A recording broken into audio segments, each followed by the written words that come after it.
श्रीज्येष्ठा गौर्य कथे श्रीगणेशाय नमः। नारायणं नमस्कृत्य नरं चैव नरोत्तमं देवीं सरस्वतीं व्यासं ततो ಯಾಮುದೀರಯೇತ. ಸೂತನು ಹೇಳುವನು, ರಮ್ಯವಾದ ಕೈಲಾಸ ಶಿಖರದ ಮೇಲೆ ಕುಳಿತಿರುವ ಪ್ರಸನ್ನ ಮುಖವುಳ್ಳ ಮಹಾಪ್ರಭುವಾದ ಈಶ್ವರನನ್ನು ಕುರಿತು ಪಾರ್ವತಿಯು, ಎಲೆ ಸ್ವಾಮಿ ಈಶ್ವರನೇ, ಜನರಿಗೆ ಹಿತಕರವಾದ ಒಂದು ವೃತವನ್ನ ನಾನು ಕೇಳುವೆ. ಆ ವೃತಾಚರಣೆಯಿಂದ ಸ್ತ್ರೀಯರಿಗೆ ಕೂಡಲೇ ಹಿತಕರವಾಗಬೇಕು.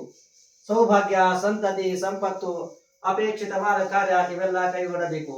ಅಂತಹ ದುರ್ಲಭವಾದ ವೃತವನ್ನ ಸತ್ಯವಾಗಿ ನನಗೋಸ್ಕರ ಹೇಳಬೇಕು ಎಂದು ಕೇಳಿದರು.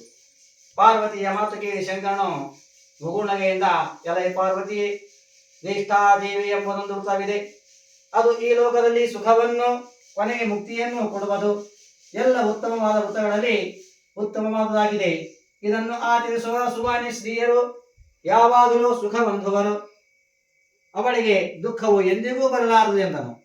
ಇಂತೆಂದ ಶಂಕರನ ಮಾತು ಕೇಳಿ ಗೌರಿಯ, ಪ್ರಭುವೇ, ಈ ಜ್ಯೇಷ್ಠಾಗೌರಿತವನ್ನ ಯಾವ ಕಾಲ, ಯಾವ ಮಾಸ, ಯಾವ ದಿವಸ ಹೇಗೆ ಮಾಡಬೇಕೆಂಬುದನ್ನು ಹೇಳಬೇಕು ಎಂದು ಕೇಳಿದಳು. ಶಂಕರನು, ಈ ವ್ರತವನ್ನ ಮಾಡಬೇಕೆಂದು ನೀನು ಬಯಸುತ್ತಿದ್ದರೆ ಮುನಿಗಳಿರುವ ಸ್ಥಳಕ್ಕೆ ಹೋಗಿ ಅಲ್ಲಿ ಮಾಡು. ಇಂತು ಈಶ್ವರನ ಆಜ್ಞೆಯನ್ನು ಹೊಂದಿ ಪಾರ್ವತಿಯು ಭೂತಕ್ಕಿಳಿದಳು. ಗಂಗಾ ನದಿಯ ತೀರಕ್ಕೆ ಬಂದಳು. ಅಲ್ಲಿ ಜ್ಞಾನವೃದ್ಧ ಮುನಿಗಳನ್ನ ಕಂಡಳು. ಈಶ್ವರನು ಹೇಳಿದ ಮಾತನ್ನ ಅವರಿಗೆ ತಿಳಿಸಿದಳು. ಆ ವಾಕ್ಯವನ್ನು ಕೇಳಿ ಋಷಿಗಳು ಬಹಳ ಸಂತೋಷಭರಿತರಾಗಿ, ಎಲೈ ದೇವಿ ಪಾರ್ವತಿ, ನೀನು ಚೆನ್ನಾದ ಪ್ರಶ್ನೆ ಮಾಡಿದೆ. ಈ ವ್ರತವನ್ನ ಈ ಲೋಕದಲ್ಲಿ ಸುಖವನ್ನು ಕೊನೆಗೆ ಮೋಕ್ಷವನ್ನು ಕೊಡುವಂತಹದ್ದು. ನಾವು ಲೋಕೋಪಕಾರಾರ್ಥವಾಗಿ ಹೇಳುವ ಕೇಳುವ. ವರ್ಷಾ ಕಾಲದಲ್ಲಿ ಭಾದ್ರಪದ ಮಾಸದ ಶುಕ್ಲ ಪಕ್ಷದಲ್ಲಿ ಜ್ಯೇಷ್ಠ ನಕ್ಷತ್ರವಿರುವ ದಿವಸ ಈ ವ್ರತವನ್ನ ಮಾಡಬೇಕು. ಅಷ್ಟಮಿ ದಿವಸ ಜ್ಯೇಷ್ಠ ನಕ್ಷತ್ರ ಪ್ರಾಪ್ತವಾದರೆ ಬಹಳ ಒಳಿತೆಂದು ಬಲ್ಲವರು ಹೇಳುವರು.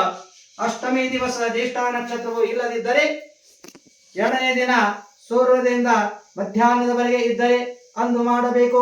ಅನುರಾಧ ನಕ್ಷತ್ರದ ಮೇಲೆ ಆವಾಹನ ಮಾಡಬೇಕು. ಜ್ಯೇಷ್ಠ ನಕ್ಷತ್ರದ ಮೇಲೆ ಪೂಜಿಸಬೇಕು. ಮೂಲ ನಕ್ಷತ್ರದ ಮೇಲೆ ಜ್ಯೇಷ್ಠಾದೇವಿಗೆ ನಮಸ್ಕರಿಸಿ ವಿಸರ್ಜನೆ ಮಾಡಬೇಕು. ಬಂಗಾರದಿಂದ ಇಲ್ಲವೇ ಬೆಳ್ಳಿಯಿಂದ ಅಥವಾ ತಾಮ್ರದಿಂದ ಕೊನೆಗೆ ದೇವಿಗೆ ಆಕೃತಿಯನ್ನು ಮುಚ್ಚಲು ಸಹ ಮಣ್ಣಿನ ಗಡಿಗೆಯಿಂದ ಮುಚ್ಚಬೇಕು. ಹಾಗೆ ಶುಭೋದಕದಿಂದ ಪ್ರಕ್ಷಾಳನೆ ಮಾಡಿ ಬರೆಯಬೇಕು. ಮನೆಯ ಈಶಾನ್ಯ ಭಾಗದಲ್ಲಿ ದೇವರ ಮನೆಗೆ ಸಮೀಪವಾಗಿ ಅಕ್ಕಿಯ ಮೇಲೆ ಆ ದೇವಿಯನ್ನು